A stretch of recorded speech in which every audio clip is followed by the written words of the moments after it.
કે જેના માટે આ ધરતી પર આપણે આવ્યા છીએ એ કાર્યમાં સફળ થાય.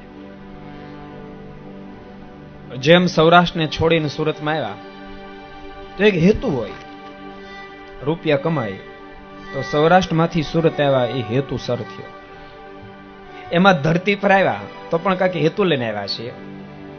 શું આત્માનું શ્રેય થાય, જીવાત્માનું કલ્યાણ થાય, અને થઈ જાય તો આ ધરતી પર આવે હેતુ સર થાય.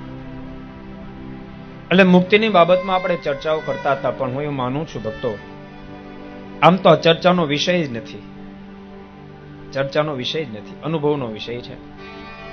પરંતુ તેમ છતાં ચર્ચા વિના અનુભવ સુધી પહોંચવું પણ ગહન છે. એટલે કંઈક અંશ છે એની ચર્ચાઓ થતી હોય છે. ભક્તો, મોક્ષના વિવિધ પાસાઓ છે, પણ એની મધ્યે એક અદ્ભુત પાસો એ છે કે અબજો જન્મથી જીવાત્મા ભગવાનને ભેટવા માટે કાંઈ ને કાંઈ દાખલો કરતો આવ્યો છે.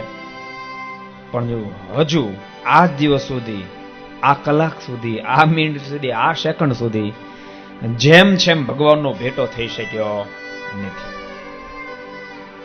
તો ભગવાનને ભેટવાને માટે, માને પરમાત્માને પામવાને માટે સર્વશ્રેષ્ઠ કયો રસ્તો હોઈ શકે?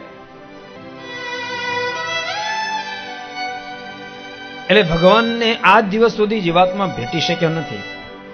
ભગવાનને ભેટવા માટે વિવિધ માધ્યમો છે ભક્તો, પણ સર્વશ્રેષ્ઠ કોઈ માધ્યમ હોય ભગવાનને ભેટવા માટે, તો ભક્તો હું સમજુ છું ત્યાં સુધી જીવાત્માને પરમાત્મા પર ભરોસો જો મુકાઈ જાય, પૂર્ણ ભરોસો જો મુકાઈ જાય, તો જીવાત્મા પરમાત્માને ભેટી જાય.